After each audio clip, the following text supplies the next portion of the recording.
Just a few words. I first met John at a conference on actually, well, originally spam, because Mog was mostly about spam at the beginning, but now they talk about malware, mobile threats, etc. But it's a conference mostly about email threats from the beginning.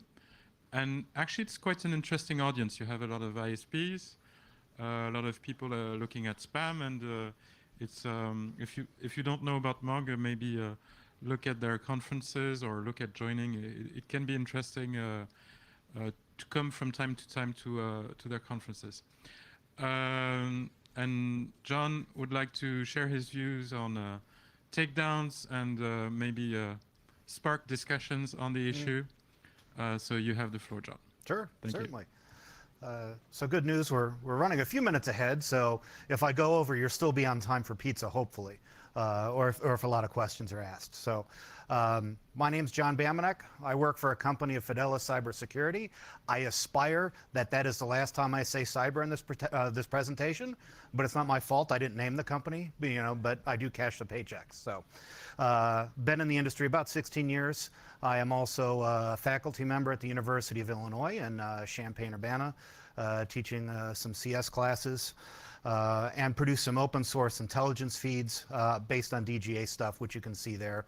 And I'm assuming that several of you probably already use and look at that. So for this talk, kind of sharing restrictions, right? This is all basically TLP green. It's streamed on the internet, whatever. So everything I talk about is essentially public. There are some private things that go into my conclusions. So if you want to ask me about that, because at certain points I'm going to be intentionally oblique, because I had to remove some stuff from the slides because they became law enforcement issues a couple of days ago. So if I get oblique, feel free to talk to me later, and I may be able to disclose more. But for everything I say up here, tweet away. You can make fun of me on Twitter. I don't care. Peter. So most of my talks I begin with this slide, right? The problem statement, and we all kind of know this, right? Is that we're kind of on the losing end of an arms race, with malware and botnets and the whole security space, right? Everything that we do, is in public, right? Because they can buy our products, VirusTotal, 57 antivirus engines. They can pre-generate all their malware to make sure it's clean. Everything they do is private. Takes us a lot of work to get around. The reason that's relevant for this particular presentation is kind of goes into my philosophy of takedowns, is that the economics and the status quo favors the criminals. And I generally focus exclusively on criminal threats.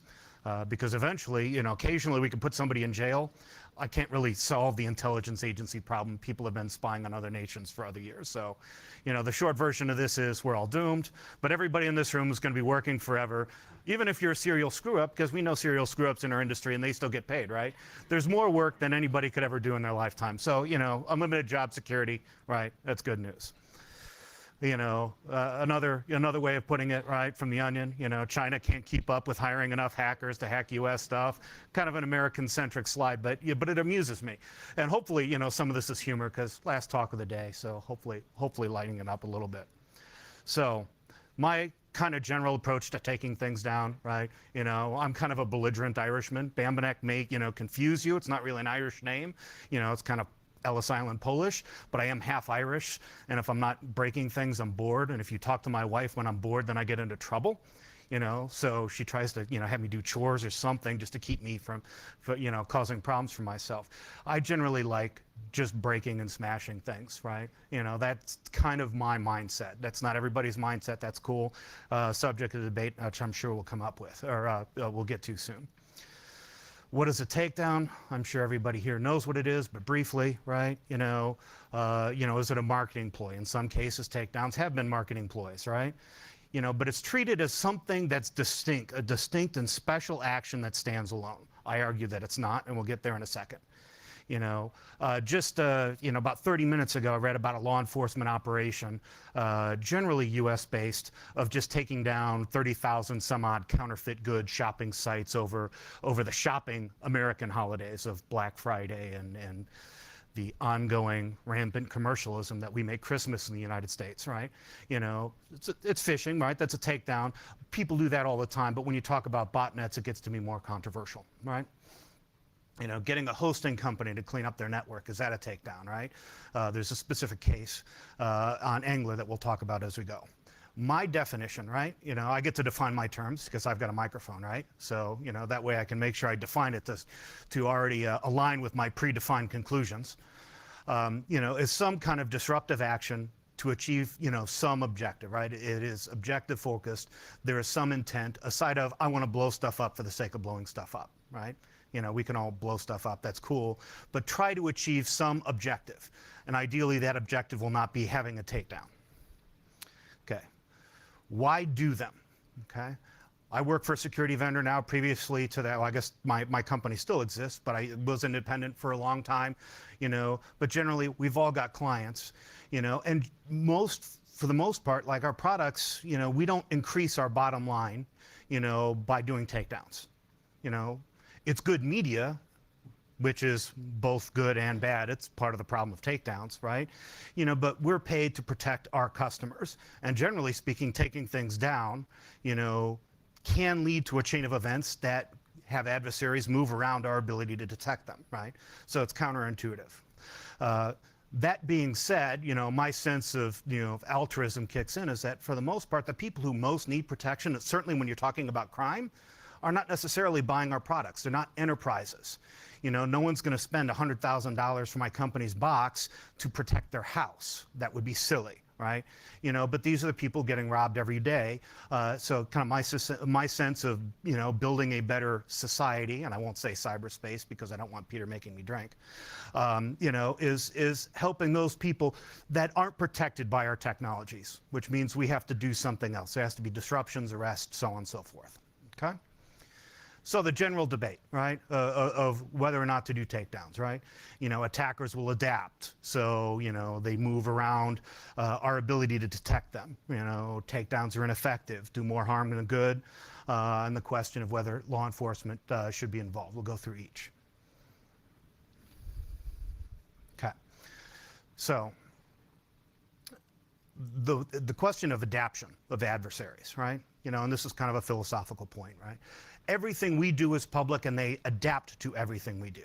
Every time we create a new rule, AV signature, blacklist, whatever, you know, they adapt to it because everything we do is disrupted. That's what we're paid to do. We're paid to block them from infecting our clients, and they will adapt around that as much as possible, right? So whether it's AVs, firewalls, blacklists, for instance, in the example with DGAs. For those who look at or use my DGA feeds, right? I just enumerate the entire list of a DGA of domains, resolve all of it, strip out sinkholes. Here you go. Here's an intelligence list, not an operations list. Don't put it into a firewall, but an intelligence list. You know, and attackers know that I do this because it's a public resource. And every now and then they know their DGAs. They'll just have their DGA, you know, buy a domain and point it to something else, not their infrastructure. For instance, 8.8.8.8, right? In an attempt to troll us or break things, right? If they're really clever, they would have used the DNS root servers, you know, which really would break things because people do, despite me telling them not to, take those IP lists and put them into a firewall. You know, but the point is they observe what we're doing, right? You know, and they adapt. And it doesn't matter how much impact there is, right? You know, now in terms of the entire spectrum of disruptive activities, takedown certainly is on the more extreme end, but certainly not the most extreme. You know, arrests obviously being an extreme form of disruption. You know, I suppose predator drones and just blowing stuff up would be probably the farthest out there, but short of immunity, I'm not going to be in that business. You know, if somebody here can give me immunity and predator drones, let's have that conversation. You know, but, you know, it's just a form of many types of disruptions that we already do, right? So there are, you know, the question is, oh, they'll adapt and whatever. They adapt anyway. Ineffective, right? Certainly, we can all go through lists of takedowns that have been ineffective in the past. We'll go through some case studies and some negative case studies to show that, but just because, you know, somebody's an idiot who doesn't know what they're doing and just kind of randomly shooting at things doesn't mean that more thoughtful approaches to doing this work won't yield fruit, right? And certainly there's been a couple of times there's been very much a great deal of collateral damage. In one case in particular, we'll talk about that. But that being said, there have been successes. Conficker, Zeus, CryptoLocker with Operation Tovar, Ramnet, not going to talk about to a great deal, Dridex to an extent, not going to talk about that, but there was an arrest for that, and arrests are good things. I like people in jail. I can't put them there, but the more that they go there, the happier that makes me, right? Because, that's just me. So doing more harm than good, right? And part of that, is adaption, but part of that could be, questions of collateral damage. And I guess the example I'm going to use is no IP and that takedown, right? Where there was a whole lot of collateral damage based on, I want to say it was 15, 20,000 host names that wanted to be seized and basically blew up an entire company and the millions of customers that they have. Okay, that was kind of a bad thing, right? But it's important to keep in mind of the consequences, of our behavior, right? Not doing things thoughtlessly, but having an objective in mind, right? So 2 quick examples, right? With Conficker, there was some delay, and I don't know if anybody here was part of the Conficker working group. I wasn't, but there's some delay because a lot of Conficker machines were medical equipment. So what happens if we disrupt C2 communications to a medical device infected with Conficker? Because at a certain point, now you're talking life safety, potential life safety issues. And that had to be examined and dealt with to make sure that, somebody's pacemaker or the life support system just didn't stop working, because people dying would be a bad thing. At least good, innocent people dying would be a bad thing. Right? The other example is ransomware. And I'll use in the case for CryptoLocker. We'll talk more in a little bit detail about that in a few minutes. But one of the things that slowed us down, in terms of taking it down, we could have took it down fairly quickly and early on. We had the capability of doing it. But the question was, there's a lot of people who didn't pay ransom and had their files encrypted. If we take down their infrastructure and just shoot it in the head, they're never going to get their files back. We knew there was a server out there that had the private keys, and eventually, that server was retrieved and a service was created. But that would have been an example, of collateral damage. Okay, yeah, we did a takedown, but all those files that got encrypted, sorry, homie, you're out of luck. Not an ideal response. Like I said, in some cases that may be, where you end up, but there's a weighing involved. And law enforcement being involved, right? And my first question is define involved. All right, there is obviously the best outcome, that we can get is arrests. And not just arrests of like some money mule or some, affiliate or low-level person arresting, the top of the food chain and all the people, right? That's the ideal. We're not always going to get to the ideal because of jurisdictional issues and all sorts of other things that we're already aware of, right? If there's an actor inside the Russian Federation, unless I can get the FSB motivated, there's not going to be an arrest, certainly if there's no Russian victims. And the only time I've ever gotten Russian law enforcement excited and working on something that I reported to was because it involved a Chechen, right?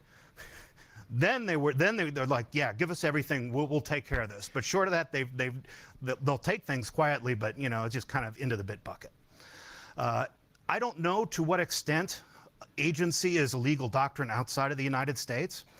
Right, but at a certain point in U.S. legal doctrine, there's being an agent of the government. Right, if I were to be tasked by the FBI, hey, FBI says, hey, John, go do this.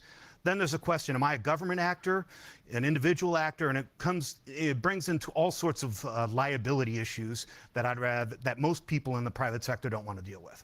And I don't know to what extent, and I get the impression that that's probably mostly a U.S. problem. Right, but at a certain point saying, I'm being an agent of the federal government creates a lot of problems, and it adopts a lot of liability that private actors ought not to be adopting in the first place. So let's see. Getting law enforcement involved, like I said, revolves around one issue, right? And there may not be open cases or there may not. But that one issue is if I want to call Eric and say, hey, there's something I want to take you a look at, his first question, and feel free to tell me if I'm wrong, is, are there any French citizens impacted? All right? I pay taxes to my government. You guys pay taxes to your respective government. And generally speaking, we pay for law enforcement to protect our citizens. Global economy, global, internet, right? But still nation-based law enforcement. So in order to get that information, sometimes I have to take down some piece of something to say, hey, you know what? There's 50,000 French citizens infected. of this banking Trojan. Okay, and now I've got some damage. Now I can say, hey, this law enforcement agency should take a look at something. Right? So sometimes you have to act and have some of these partial disruptions just to get the information to really get the law enforcement end started. Okay. My personal approach, in terms of what I do, is that generally speaking, when I start to get to where I'm getting operational on something, I'll certainly talk to law enforcement to find an open case, right? I work pretty closely with the FBI, citizen of the US, right? That's relatively easy, but it gets interesting, when I'm starting to deal with foreign law enforcement. And part of the reason I've been traveling, about half the time this year is meeting with law enforcement, just so when I call on the phone, hey, I know that guy, he's a good guy, okay, we'll have a conversation, because, otherwise, why is this American calling, the law enforcement in Bucharest? What do I care what he has to say, right? And he's asking about an open case, right? Probably a conversation that hopefully says, this might be intelligence gathering. We ought not to have this conversation, but being able to have, an idea if there's an open case and say, hey, listen, I'm going to go after something. I don't want to blow up any criminal cases, right? If I don't know, if I don't know that they're looking at something and I just kind of kick over the hornet's nest, can wreck evidence, do all sorts of things, right? So I'll at least say, hey, is there an open case? If so, approach it more as a law enforcement problem. That will not necessarily stop me from doing something if there isn't, right? If there's no law enforcement interest for whatever reason, okay, well, then it's fair game for me to use it as a personal chew toy. So, that's it. I'll work with law enforcement almost anywhere to take something down and blow something up. Whatever I can do to put more people in jail makes me a happy person. All right. Last point, takedowns as marketing ploys. Right. It's kind of a notorious problem, with security vendors who engage in actions and activities that really are nothing more than self-promotion. And certainly takedowns have been used that way in the past, but certainly not the only way. Self-promotion happens in ways that are obtrusive and obnoxious, right? And just we as an industry need to stop that behavior and stop letting marketing define what we do. And use marketing as a tool to whatever, get something done. Yeah, we got to sell product, great. But marketing shouldn't say, hey, you know what? I want you to go blow up a botnet so we can go get on CNN. No, get out of here. So, objectives, right? Part of my definition, right? You're trying to achieve some cognitive, cognizant objective that you want to accomplish by a takedown. Ideally, not a takedown for the sake of a takedown, because that's kind of silly. You want to do something, right? It might be a remediation, a full remediation of a threat, victim notification, the whole yards. Certainly as part of an arrest. Somebody was arrested, got the head actor. Okay, now let's decapitate everything, and then start cleaning up after it. But having some objective, right? And some of those outcomes, that you may have in mind, some objectives may not lead to, takedown being your first choice, right? So knowing what you actually want to accomplish versus, I woke up, I'm in a bad mood, didn't get a good night's sleep, my kids kept me up, I'm gonna go blow up a botnet. Sure, why not, right? Okay. There's probably more, creative ways and constructive ways as, to use adversarial actors as a chew toy. So, case studies, right? The first I mentioned already is no IP, right? So many campaigns, shouldn't be a surprise to anybody in here, are using dynamic DNS, specifically no IP.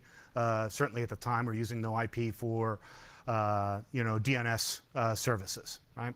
I want to say, just based on my current data, I think 65% of stuff that's dynamic DNS is still using no IP, VitalWorks. What Microsoft did, essentially, they went to court and said, hey, here's X number of domains, all hosted by this company. They're providing service for a criminal enterprise. They stated that there was no plausible way to work with this company to deal with this problem, so give us control of their name servers so we can clean up their DNS space for them. And like I said, hilarity did not ensue, because things blew up for a while and it was kind of a bad day for all involved. Okay. Microsoft took over third-party infrastructure that they were unprepared to manage, right?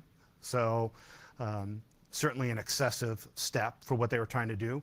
But, you know, there's a certain subset of takedowns where, you know, I'm going to take over and operate the infrastructure, you know. Well, if you don't know what you're doing, things can fail in spectacular and horrific ways, especially when talking about something like DNS. So, you know, this happened, okay? Ideally, only supposed to target, I want to say it was 10 to 20,000. I think 15,000 is the name that comes to mind, and I couldn't find the pleadings off the top of my, with a search. You know, but ultimately, right, you know, there's a lot of damage to all involved. You know, and Microsoft looked quite poor, and rightly so, because it really was a bad move on their part. The other thing that it led to is not quite in earnest, you know, but a little bit. There are now other dynamic DNS providers out there, and there's some open source tools where you can kind of fire up a shared server somewhere and start being your own dynamic DNS provider. So now, instead of, you know, having one general place to go, now it can kind of be anywhere, and there's some kind of, you know, kind of diffusion of dynamic DNS service that probably will provide some complications going forward. Not quite yet, but getting there. Okay. Other things done wrong, right? No real cooperation with outside entities. Microsoft just kind of did this on their own as far as it did. You know, no apparent risk assessment. Nobody really wants to talk between those two entities about what really happened, but, you know, from the cheap seats, right? Nobody said, what happens if we can't manage those name servers? You know, because, you know, what did happen is that everything broke, you know, for millions of people, and that was kind of a bad day, you know. And like I said, the key point is there, you know, is that they tried to take over third-party infrastructure that they didn't really know how to manage, which is a bad day, right? And like I said, sometimes there's a place for running, you know, actually operating, you know, malicious infrastructure. Probably not over the long term because there's legal issues involved with that, you know, but there have been certain takedowns where, you know, we're going to sit there and take over the malicious infrastructure to gather more intelligence for a defined period of time. And if you don't know what you're doing, things can break in spectacular and horrific ways. Okay. Second case study is Conficker, right? This is the other end of the spectrum of contrast, right? Huge group involved of people all over the world, you know, ultimately involved. I mean, it was 150 GTLDs, you know, so registrars all over the place of trying to do this. It was strictly DNS based only, so they were able to do a strict, you know, domain seizure to grab all the infrastructure, and there you go, right? You know, in contrary to no IP, the adversarial control of the infrastructure, you know, was taken over, and no one was, after the operation was launched, you know, the adversary was not able to reassert control, right? So Conficker is still dead and gone, for instance, even though there's what, 600,000 IPs, give or take, that are still infected with Conficker, right? You know, there were some arrests that occurred. And from the public reporting, like I said, you know, the FBI hinted that Conficker was part of the reason, but never explicitly stated. So, you know, some tangential connection, right? But nothing ever publicly said, you know what, we got the guy who organized it, put it together, put him in jail, right? Did decapitate it, no longer a threat, right? But, you know, it doesn't look like the primary actors were arrested. Okay. Third case study, Kelios, pick one. There's been 4 different takedowns to date, as far as I know. You know, so one happened to be on stage, I want to say at Black Hat 3 years ago. I forget exactly when. You know, and that particular one, I want to say they were back to full strength. Not quite by the end of the talk, but pretty close, right? So yeah, you got to sit there and look at the graphs and go, ooh, you know, and the press said, yay, look at this, right? You know, and I don't necessarily want to impugn the motives of the people involved, but it's really hard to see any value in what that did, aside of, hey, you gave a talk at Black Hat and got the media to talk about it.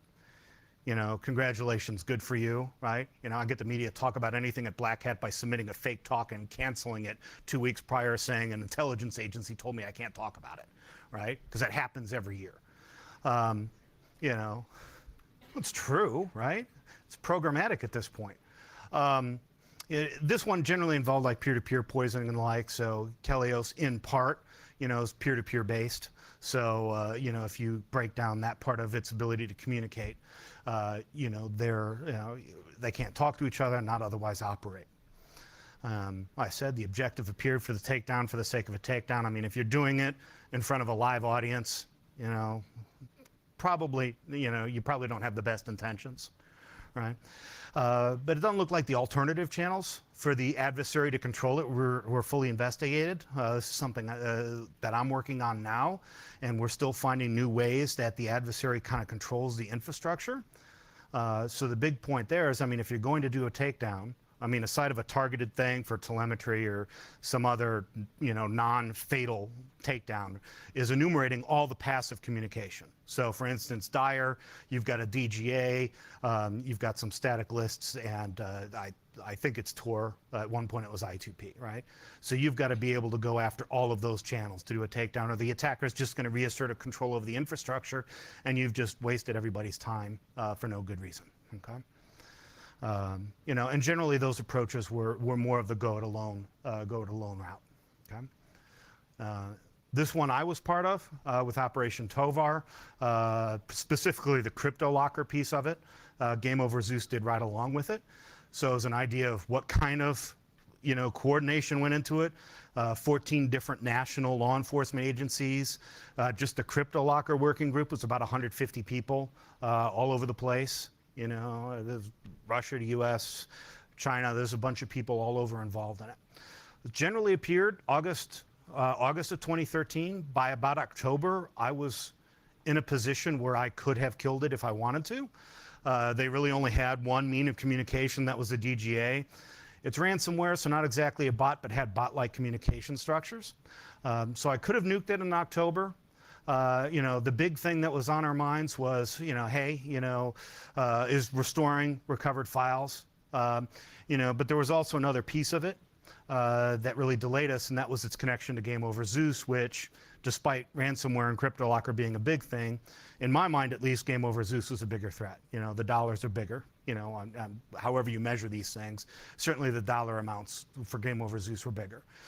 So we ended up deferring for that for about 6 months. Kind of my approach to things, like I said, erring on recovery of files. And we did eventually recover that server.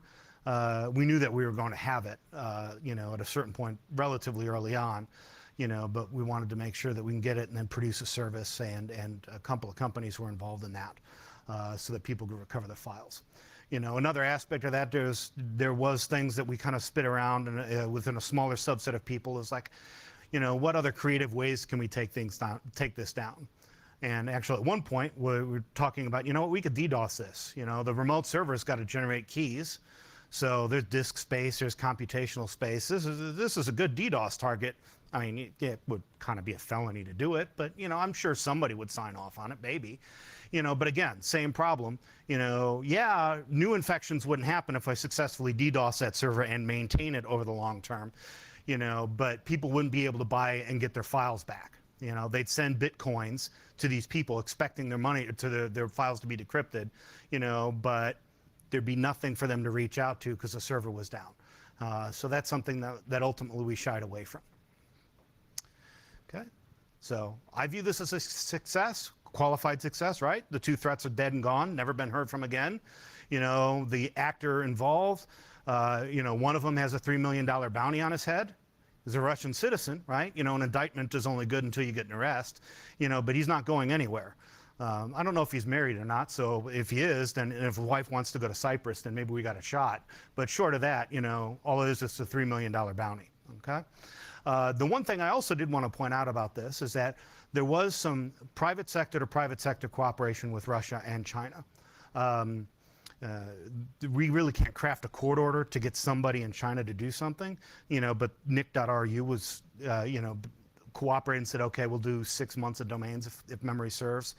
I was also able to do targeted takedowns of Chinese domains of a registrar that was, at that time at least, perceived to be kind of the registrar of choice for Chinese APT.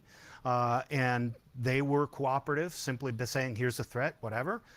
So that is one thing, like I said, the private sector can do. I mean, the government of the US and Russia and China, and mix and match all the international relations problems when governments try to get something done. You know, when they do, it's great. Sometimes they can't. But private entities in those countries that are, you know, unfriendly or uncooperative jurisdictions, you know, with Western interests, private sector people can still get things done, right? Within certain limits, obviously. They've got their laws, we've got our laws.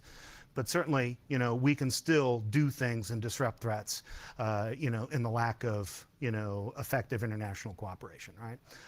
And that's changing to a degree. To what extent and how fast that changes in terms of international cooperation on criminal issues remains to be seen. All right? Oh, one last point. The other piece of this, which is more something the NCA did, and I don't know how much it really penetrated in the US and other places, right, is that, okay, here's the tool, you can check if you're infected, in an attempt to kind of raise public awareness, not just of these threats, though certainly it did for these threats, but getting to the point where, hey, maybe we can teach the consumer a thing or two using the media cycle, of a takedown to do that, right? Teaching individuals outside, teaching security awareness, even in enterprises, is kind of a touch and go kind of thing. Doing security awareness of society writ large, good luck. Who's responsible for that? But if you're going to do a takedown, and there's probably going to be media involved, right? Why not use that opportunity to teach people something so that they're not victims of something else, right? Most criminal threats, they're higher end ones, but there's lots of low rent ones that work still because people don't have a basic idea of how to keep themselves safe. And using these opportunities to teach them a couple of things is certainly something that we should be doing, and we should be doing better of. Okay. Alien spy, and I have takedown in quotes because this is kind of an unintentional takedown on my part. Alien spy is part of a long strain of Java-based rats. Currently known as JSocket. So at this point it was Alien Spy. Did a big report on it, yay. Got a blog post out of it, and that made marketing happy.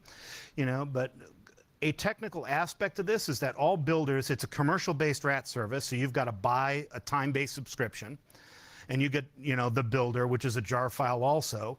And that builder, which also doubles as a command and control server, calls home to verify subscription status. This actor wants to make sure that he gets paid, and he's still getting paid. So that communication has to happen, or the builder doesn't work. And if the builder doesn't work, you don't have access to control any of your victims. Okay? So we published a report. I wasn't precisely clear on what to do with the information. And somebody of their own volition nuked alienspy.net, which was a purely criminal domain, and so is jsocket.org. Nothing legitimate about it. Take a look, there's nothing legitimate. Suspend the domain seems like a valid course of action, right? But that kind of led to a chain of events, and actually I was in the middle of trying to research the mobile malware piece of it, and then everything broke. So this is kind of an accidental and unintentional thing, which I wouldn't say it led to more problems, but simply they just burned the Alien Spy name, started calling themselves JSocket, registered a new domain, and then started pushing more product. So lesson there of, of being clear what to do with some of the data that many of us share on some of these private lists. But that said, the interesting thing about that is exposed kind of a consequence of the actor's design choices. That namely is, like I said, you suspend the domain, and then he's got to communicate to all of his customers, hey, download this. They've probably lost all their victims. Maybe they can reassert their victims, reassert control over their victims. So it was a very kind of, not catastrophic, but jarring consumer experience, for lack of probably a better word, for the attackers. And as a result of that, right, and the interesting path of attack is that if you look on various forums, there's kind of a somewhat negative opinion of now JSocket, because they think all of these accidental takedowns, were just kind of part of, an exit strategy. You know what, I just want to get the Bitcoin and then stop running the service, right? So there's certainly a level of economic and reputation attacks that we can do against adversaries, right? In the absence of being able to do an arrest, right? It doesn't make any sense to, make a criminal, look less reliable if you're just going to arrest them anyway, right? And we'll get more on that in a second, the economic reputational attacks. Okay. I think this is the last case study is Angler. 2 months ago, 1 month ago, Cisco said they took down part of Angler. Blog post, yay, we took down $30 million exploit kit operation. But in reality, all it was is that they worked with a hosting provider and said, hey, let's clean up all the Angler, on your network. By the way, feel free to share any intelligence you want with with us, and, Cisco got, a news cycle out of it. Good for them, right? But there was really minimal impact to Angler, right? Has anybody seen Angler disappear? Nobody? Nope. Not one person can even be sarcastic with me right now? Anybody? So, all right, well, yeah, that was my second joke. So I hit the plus button too fast, right? The Xindi botnet, no, that wasn't a takedown. That's something that never happened, right? All right. So how takedowns are done, and using the civil process. Law enforcement has their own tools, right? Kind of known. There are some civil paths of action. For DNS, relatively easy, because, domains are property, and if you can find some standing, which is another point there, you could say, hey, you're harming me, you're doing this bad thing, this property, needs to be suspended, right?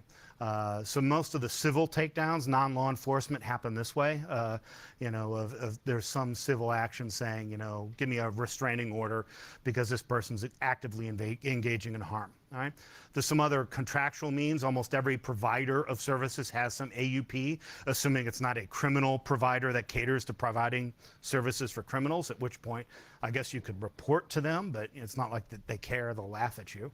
But for otherwise legitimate companies, hey, you've got a problem on your network, violates your terms of service, you should do something about that, right? Which kind of goes into Frank's talk a little bit of working with ISPs and having some of that direct communication instead of just blowing up Twitter and everything, working with an ISP to clean things up, right? Relatively easy, sometimes requires more of a relationship than others, but hopefully there's an abuse desk to deal with this stuff, right? Civil litigation, right, comes with standing issues. Which probably that's probably true in any legal system, though I'm not a international or a legal studies expert, right? In the United States, I can't say, hey, you know what, take down this domain because it's bad. I have to have some kind of skin in the game, right? It needs to be attacking me or attacking one of my constituents or a customer or something like that. So part of the reason Microsoft uses this to great effect is that everybody's practically Microsoft's customers, even people who don't really want to be Microsoft's customers are using their stuff. So Microsoft has great standing and they've got lawyers all over the place, right? I'm a small company, 300 people, right? I'm not going to be able to sit there and file lawsuits in every country on the planet, and it doesn't make sense for us to ever to build that capacity. But can do it in certain targeted ways, but it's really got to be our customers, something like that, which really reduces the scope of what I can do using litigation. Okay. So kind of going back to the economic reputational attacks, right? Probably a fairly underused, it is an underused tactic that can be used in certain circumstances, right? Probably not, if there's going to be an arrest, why make somebody look bad and not make money, right? But if you can't really get to somebody, right, you can use takedowns to maximize kind of their reputational harm. So in the case of Alien Spy, right, it was an accidental. So I wasn't even set up to do this when this happened, right? But this is a service provider providing services to other criminals, right? And the biggest problem they have, we've got our problems, they've got a problem, right? How do criminals trust other criminals, right? The other guy's not honest, he's a criminal, right? And people defraud other criminals all the time, right? I mentioned exit strategy on there, which is used mostly for like Bitcoin exchanges and the like. But it's a tactic that can be used anywhere. It's like, oh, I've got all this money because people are passing Bitcoin through me, and then one day, oh, sorry, all the Bitcoin wallets got stolen, closed. No, they just kind of put the wallets in their pocket and walked away, right? They're criminals. They're going to steal. They'll steal from other criminals. It's not like, there's no honor among thieves. That being said, you can maximize that impact with a takedown operation. If you can't get an arrest, you can't get to somebody else, right? You could say, hey, you know what? Next time I take down now JSocket, sit there and say, get on the forums and sit there and push the idea that this guy is a fraudster. At which point, if he's not making money, the threat goes away. Now, granted, may go to somebody else, may craft a new identity, but crafting identities take time, crafting time, or reputation takes time, crafting trust takes a lot of time, right? So certainly, it's a very damaging thing to do, right? You can use this against other threats, and I mentioned Kelios specifically, right? Kelios is a spam botnet, a lot of pill scams. We'll talk about pill scams in specific, right? The operator of Kelios is not pushing drugs, right? They just run a spam botnet. That's all they do, and they get paid based on people, their ability to deliver tons of emails. But these pill companies have a supply chain and whatever. I can go after them and say, all right, you can use Kelios, that's fine, but we're going to take your stuff in a civil process with, the FTC or whatever, at which point, all right, maybe they stop sending pill scams, right? There's an economic counterbalance there. So certainly a lot of things that we can do in those regards to deal with kind of these persistent spam botnet problems that have been around forever and aren't going away, at least for a certain subset of scams, right? Part of Kelios is Russian dating spam. I don't know how to do a reputation attack against that because I don't know why people would look at a Russian mail order bride over email and actually send money. I can't get my mind around that. But people do this. So, dealing with non-cooperating jurisdictions, I put that in end quotes, right? Because it's not really a value judgment. I mean, I'm an American. Like I said, American government has had historical problems getting cooperation from Russia and China. I'm not taking a side in that. It just is what it is, right? I'm a citizen. I've got no influence on that crap, But just because the governments can't cooperate, it doesn't mean private sector entities can't also, right? Or can't interact, So unfortunately, like I said, that involves a fair bit of travel, right? To build those relationships, going other places and say, hey, okay, you're seeing this stuff in the United States. All right, I'll go to help you deal with that problem. I'm seeing this stuff in the Russian Federation. Go help me out with that, right? Certainly might not necessarily lead to arrests. It might, if the actor is somewhere in a jurisdiction that we can reach, right?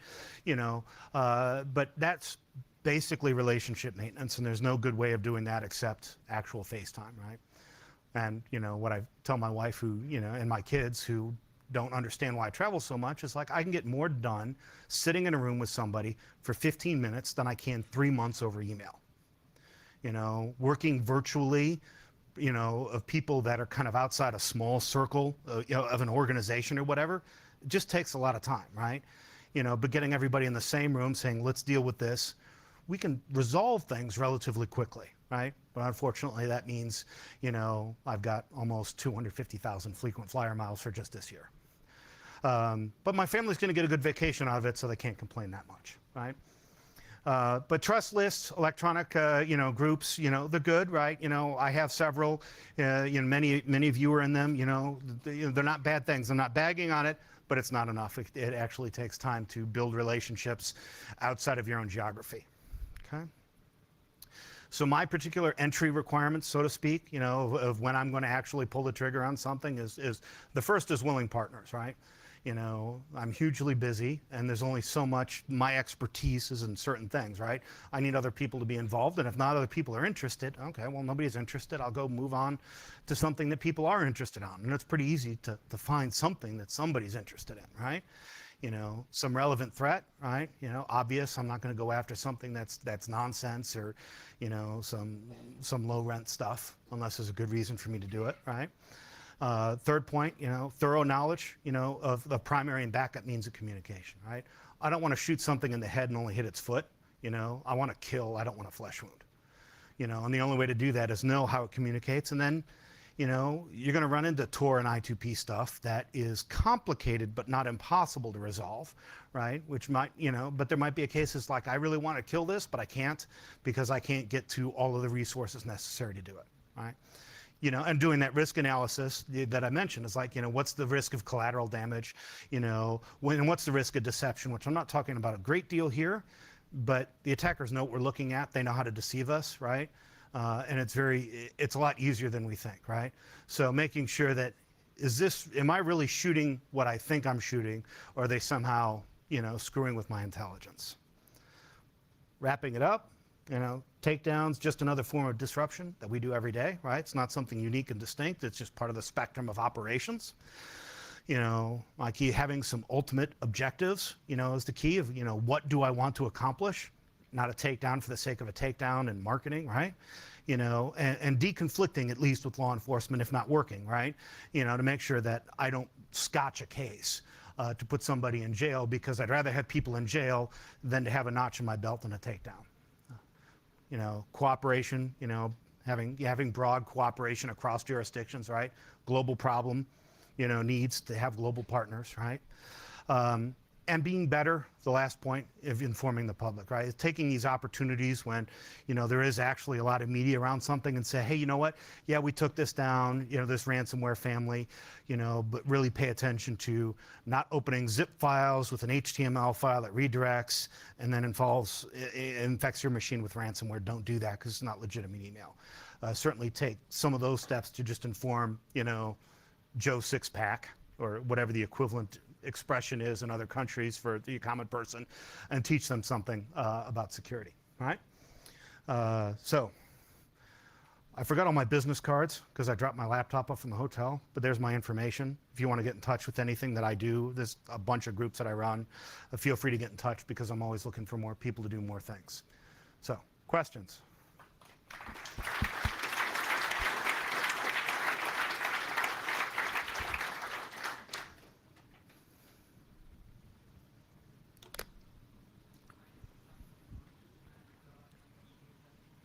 Leaks, it was revealed that after a botnet is taken down, it is transferred to FBI and it is transferred to NSA, and they filter the targets for some juicy victims, and God knows what happens with that.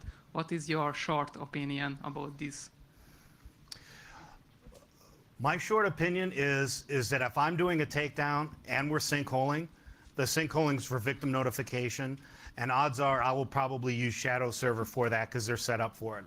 I do tactical sinkholing, right? To gather intelligence, but doing kind of long-term stuff.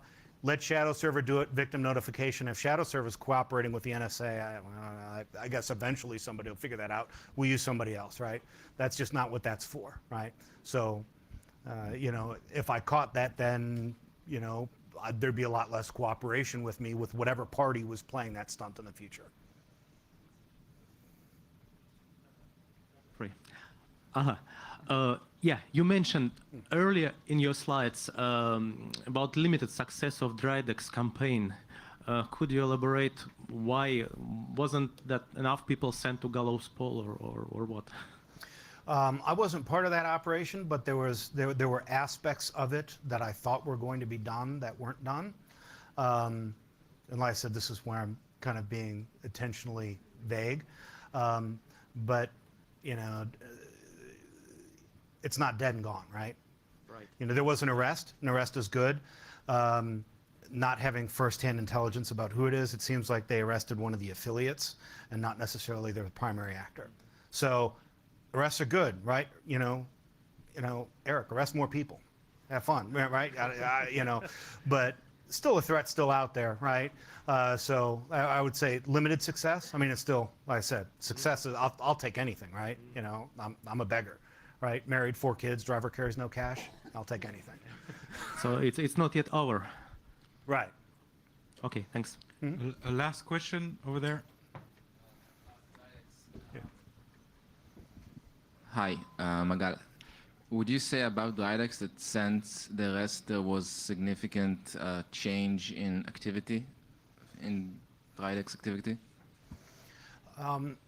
I don't know if my data has full visibility into Dridex to be able to answer that authoritatively.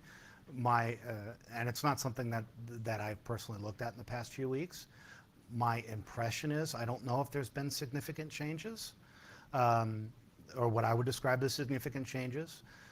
Now, that being said, there's certainly a place for arresting affiliates, and I think that's on people's minds, is if I'm using Dridex, does that mean I'm the next one to get arrested?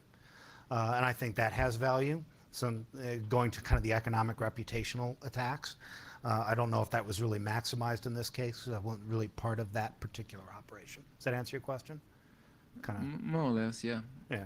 Thank you. Want to get to pizza and drinks, right? I can Thank give you, a John. dissertation. We would go for another 15 minutes? No? No. Okay, thank you. Thank you.